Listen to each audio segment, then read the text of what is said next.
Hi, welcome to the International Exhibit Anne Frank and History for today at Clarke Central High School. I'm Savannah Phelps and I'm one of the trained docents for this exhibit, an exhibit which has traveled all over the world, coordinated by the Anne Frank House in Amsterdam.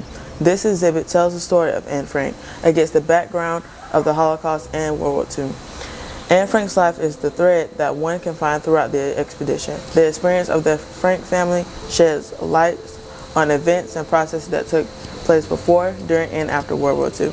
My fellow docents and I will guide you through this exhibit in Anne Frank life, panel by panel. So let's get started. Hi, I'm Maypaw Bren, and before we enter the exhibit, we must pass through these doors painted by the Honors Art students here at Clarke Central. We'll go through a door made to look like a bookcase, just like in the real secret annex where Anne and 7 others hid for 2 years. The other side gives you a peek into Anne's room in the secret annex, her refuge for writing her diary for those 25 months in hiding. Let's go. So today we're here to learn about Anne Frank and how her diary has affected how we view the Holocaust. On her 13th birthday, she was given a diary, and just a few weeks later, her life was turned upside down when the Holocaust started. She was famous because she was so normal, and that's how we have so much of our view of the Holocaust today. So Anne grew up in a Jewish household with her parents Otto and Edith Frank. Anne's father and her mother grew up Jewish, but they were known as liberal Jews, which means you weren't as strictly Jewish as other people were at the time. But they were still known as German, and in the First World War, her father actually fought in the war, and her grandmother was a nurse in the military hospitals during the time. After World War I, Germany was in crisis. Due to the Treaty of Versailles, they had to pay reparations, which caused their economy to collapse and high unemployment and inflation. In this photo, you can see how high the inflation was due to these kids playing with just worthless banknotes. Many Germans were desperate for change, and this created an opportunity for Hitler to come in and kind of take advantage of that. He promised the Germans to restore their economy, and he did this while blaming all of the effects on the Jewish people. During this time, the Frank family was living in Frankfurt. This is her older sister Margot, Anne's older sister, and they are 3 years apart. The Frank family was getting nervous about their environment due to the hatred of Jewish people rising. So in 1932, Hitler won the election. During this time, millions of Germans were unemployed. Hitler also hated the Communist and National Socialist parties. As you can see here in this picture, they're all forced to live in the same street in a poor neighborhood in Berlin where they all lived in poverty. The NSDAP used the violence and the political tension where people fought in streets, and this is how they gained popularity so quickly because Germans were so desperate for a higher economy. So it is important to know that there still were anti-NSDAP demonstrations. As you can see here, the swastika flag is crossed out, but he gained most of the popularity. This is a group of unemployed people in an employment line that Hitler had organized, and in the back you can see "Vote for Hitler" in German and the swastika. In 1933, Hitler became Chancellor of Germany. During this time, the Jews said that there was Nazi violence against them in the media, but Nazis claimed that this was just Jewish propaganda. But in April of 1933, they started to boycott Jewish shops and lawyers, as you can see here, Nazis putting up signs on stores. The first anti-Jewish laws were introduced in 1933, and the persecution against them in Germany began. This made Otto Frank and his entire family very worried, and this is when they decided to leave Germany for the Netherlands, where he had other business contacts. During this time, the Nazi party started growing more and more powerful, and Hitler took over the government by terrorizing the other democratic and the social parties. And in the pictures, you'll see gatherings of his followers and his soldiers. And in this photo specifically is a public book burning in 1933. This book burning was organized by college students to show their support to Hitler. So in 1933, the Franks immigrated to Holland, and Otto Frank became the managing director of Opekta, which was a gelling agent for jam. The Frank family moved into a house as part of a new housing development in Amsterdam, and more refugees from Germany eventually ended up living in that neighborhood. Anne and Margot did go to a local school and learn Dutch. This is Anne in school. Here is Otto Frank and his secretary, Miep Gies. And then these are Anne. This is Anne with her friends, and then down here is Anne and Margot with some more friends. The unemployed are put to work, and they are instructed to build highways, government buildings, and civil projects. And Hitler also begins to build up his weapon industry, and unemployment falls dramatically. They also focus on the education and upbringing of youth and turning them into good Nazis. And a lot of opponents they're still opponents, but a lot of them are too scared to speak up for fear of violence and imprisonment. And there are a lot of anti-Jewish measures that are introduced, and there's very little resistance. And these are some children. This is their enthusiasm for Hitler. And then this is a poster that says, "Youth serves the Führer," all 10-year-olds in the Hitler Youth. And then men were put into the army while women were prepared for the roles as housewives and mothers. If we look at this photo right here, we can see that Anne has a lot of friends. She loved to play with her friends. They're in a sandbox. If we can also see that Anne went to summer camp. They lived in Holland near Amsterdam. They had so many things to do there. And she also had a lot of Jewish people in her class, most of them from Germany also. And her dad loved to keep photos of Anne and Margot, so he kept a lot of their yearbook photos during that time. But also during this time in Germany, they were going through the race laws when Hitler introduced them to the German blood race laws, which if you weren't of Aryan race, you would be in danger. And in these photos, you can see that they were showing children to study how you can identify who is Jewish and who is not. And he targeted not only Jewish people, but people of color, the disabled, and the LGBT community.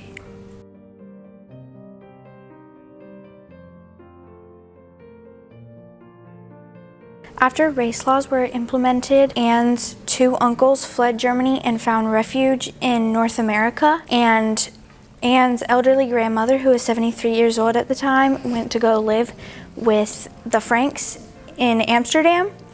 And in Amsterdam, Otto and Edith met other refugees from Germany. They met Herman and Augustie van Pelt and their son Peter. And then they also met Fritz Pfeffer, who they would share the secret annex with later. November 9th was Kristallnacht, or the Night of Broken Glass, and this was a turning point in Germany because this is the point when violence against the Jews became government sanctioned. On this night, almost 200 synagogues were burned, thousands and thousands of shops were ransacked and vandalized, over 30,000 Jewish men were arrested, and over 200 Jews ended up being murdered, whether that be immediately or if they succumbed to injuries later. Violence like this continued for a while, and more Jews tried to leave, but as time went on, countries closed their borders to refugees and it became difficult to leave. Another layer on top of the difficulty leaving Germany was that the Nazis required a very large fee for the Jews to leave, which seems odd, but a lot of the Jews couldn't come up with the exit fee because either their shops had been ruined and they had no way to make money, or the main money makers of their family, the men, had most likely been arrested on the Night of Broken Glass. About a year later, the German army invaded Poland, and all the anti-Jewish laws that you learned about over there were immediately implemented onto the Polish Jews, so they faced pretty harsh treatment right off the bat. As the war went on, the German army ended up invading other countries like Belgium and France, and also the Netherlands, which is where the Franks were residing.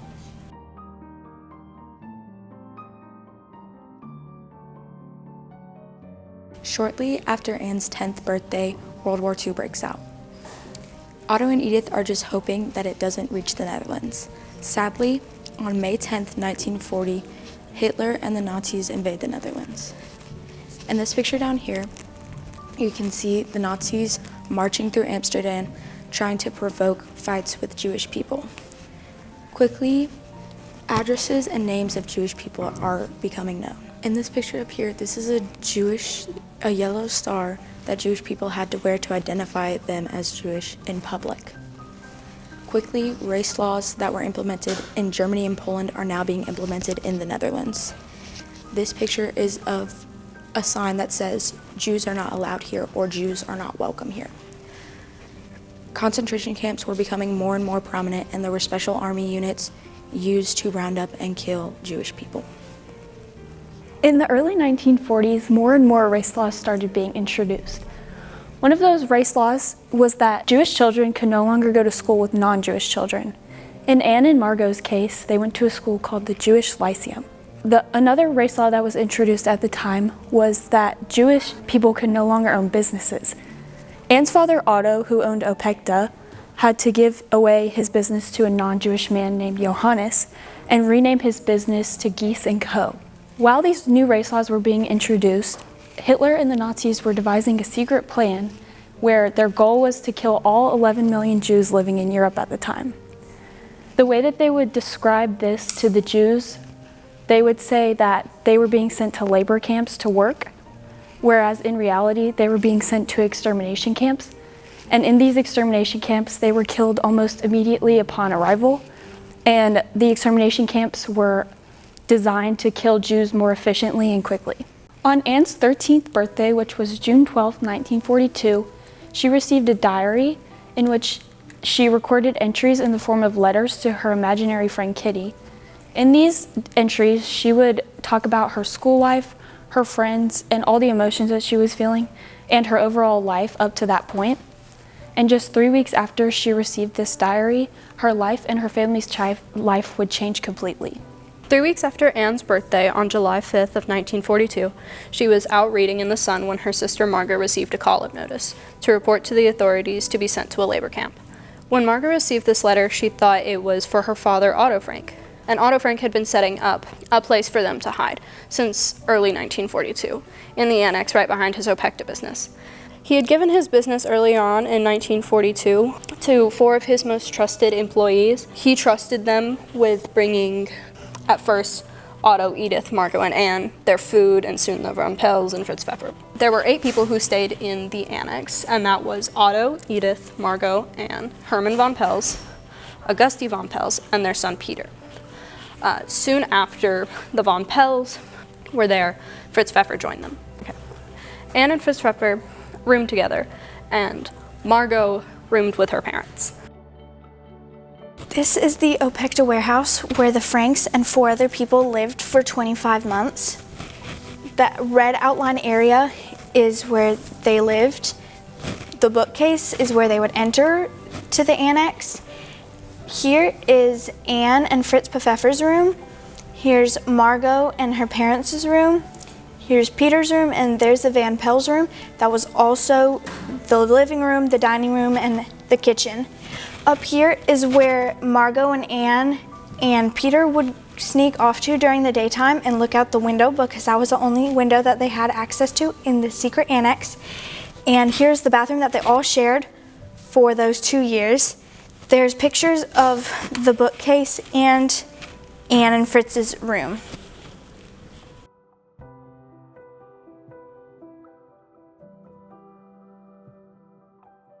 So now these 8 people lived in the secret annex for 2 years.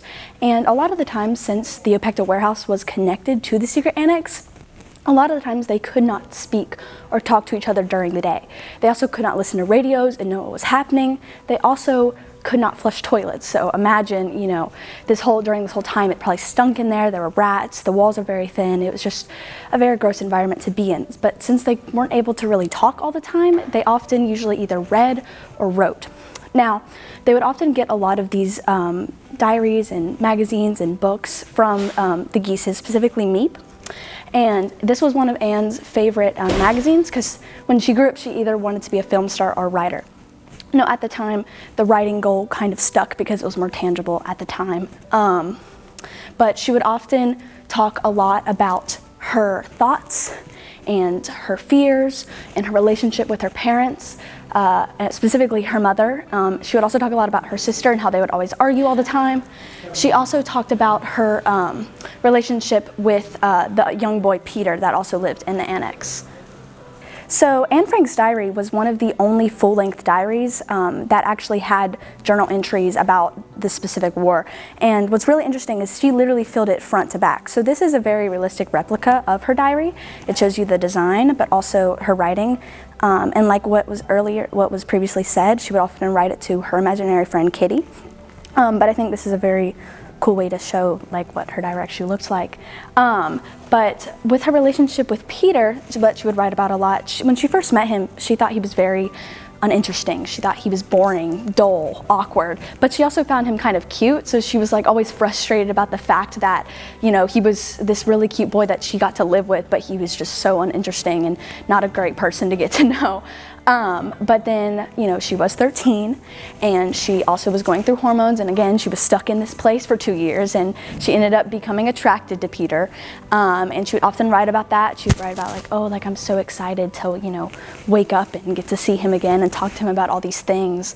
But also, you know, time passed and she was 13 and she was immature and stubborn and sassy. And so she ended up just being like, we just have to be friends. Like, I don't know if I really want to be friends or I don't really know if I want to be in a relationship with you again. So she broke it off, but they've continued to be great friends in the annex, and they'd often spend a lot of time either in her room, Peter's room, or in the attic, which is where this ladder leads up to. So this was the attic. So when I was growing up, I thought that Anne hid in an attic. She actually hid in an annex, but there was an attic attached to the annex. And so this is the attic, and they had a bunch of storage in there. But at the same time, it was the one and only window they had. So at certain times of the day, Anne, Margot, and Peter would go up there and look outside, because it was really the one time they got to see the sun or got to see the thunderstorms. Anne talks a lot about how they could hear the war coming and hear like the weather outside, and so it was kind of an escape from all this like stuff that was happening. Even though it was gross up there were rats, it was a lot of stuff up there, it was something. This panel unfortunately tells the story of how Anne's family and the other families in the annex were sent to concentration camps. So what happened was there was no notice that anything was happening, but a bunch of Nazis, policemen, showed up and said, we have heard there are Jews here, we need to take them now. And so all the Jews were immediately sent to concentration camps, unfortunately, and the 2 German helpers that were at the annex were immediately sent to prison. There were actually 2 other German helpers that were not at the annex at the time of the arrest, but when they came home afterwards, one of them found a briefcase that had been turned upside down and a bunch of papers had all fallen out, and the papers turned out to be Anne's diary papers, and she kept them and locked them in her desk to try to give them to Anne after the war. Unfortunately, that didn't happen, but what ended up happening was that she was able to give them to Otto, Anne's father, and he published them and turned them into the diary. So after they were all arrested, all 8 of them were sent to a transit camp. This is the Westerbork transit camp in the Netherlands, and a transit camp is kind of like a holding place that the Germans, before the Germans knew exactly where they were going to go, and so they were here for about a month. And this is actually where Otto Frank said he was the happiest, because even though the conditions were really gross, he was for the first time in 2 years, he got to see his girls interact with people that were their same age and outside. And so like I said, the conditions were terrible, but it was something, and that was huge for Otto and the Frank family and everyone in the annex. So they weren't imprisoned, but they were still in a holding place. So then after about a month, they took a 3-day train to the Auschwitz camp. This is pictures of Westerbork, which is where Anne was imprisoned before she was sent to Auschwitz. This was a transit camp, so it was still a concentration camp, but it was mainly used to transport Jews to other places like Auschwitz or Treblinka. There's now a memorial there for all the Jews that were killed. There's the railroad tracks that are supposed to symbolize that it was a transportation camp, and they have a little memorial with Stars of David on them.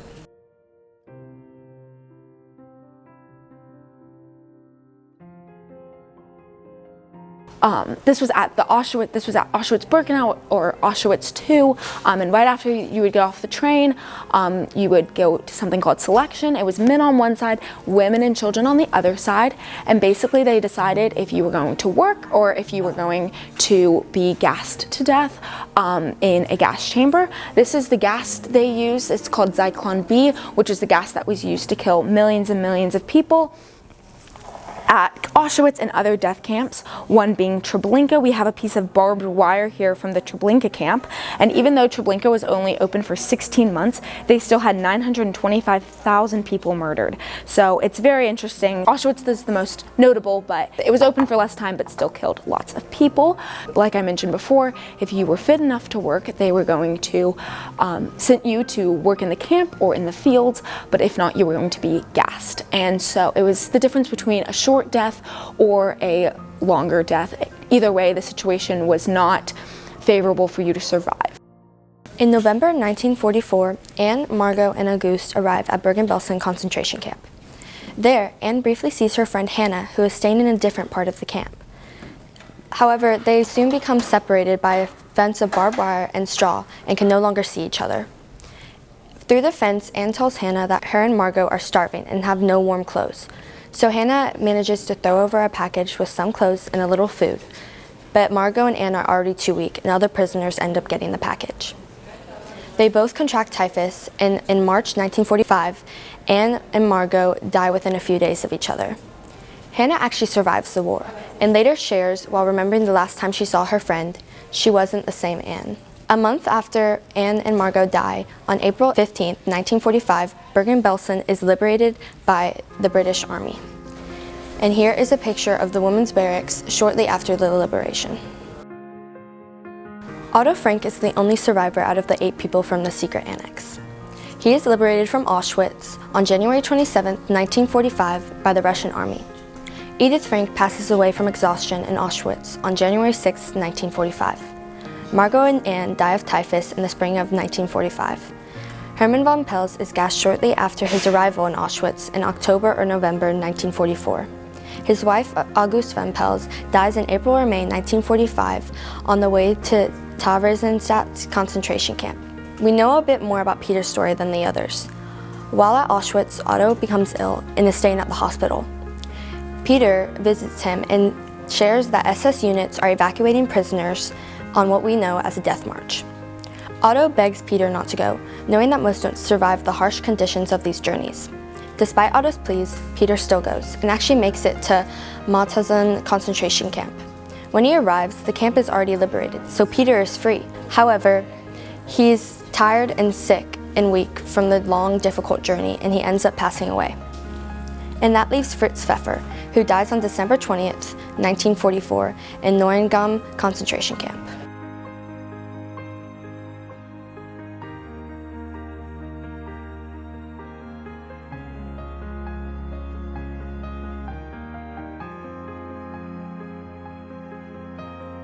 So as you can see in this panel, Otto Frank is trying to find out if Anne and Margot made it. So there's these small groups coming back from various concentration camps, and Otto ends up finding 2 sisters who went to Bergen-Belsen with Anne and Margot. They tell him that Anne and Margot did not make it. Miep Gies, who has kept Anne's diary safe all this time, she gives the diary to Otto and said, "This is your daughter's legacy." It takes Otto Frank a while to read the diary, and after he's finished reading it, it takes him about 2 years to read it, and after he finished reading it, he published it. It being one of Anne's dreams to become a feminist writer, he published it, and she has become a feminist writer. Here we are back at the beginning. Thank you all so much for watching this video and our presentation of Anne Frank, A History for Today. We hope you all learned some new things about Anne Frank, the Holocaust, and World War II. But ultimately, our greatest goal is that you think about the words Anne left us in her diary. How wonderful it is that nobody need wait a single moment before starting to improve the world. Today, think about how you can start improving the world, making this a better place for all of us. Thank you and goodbye.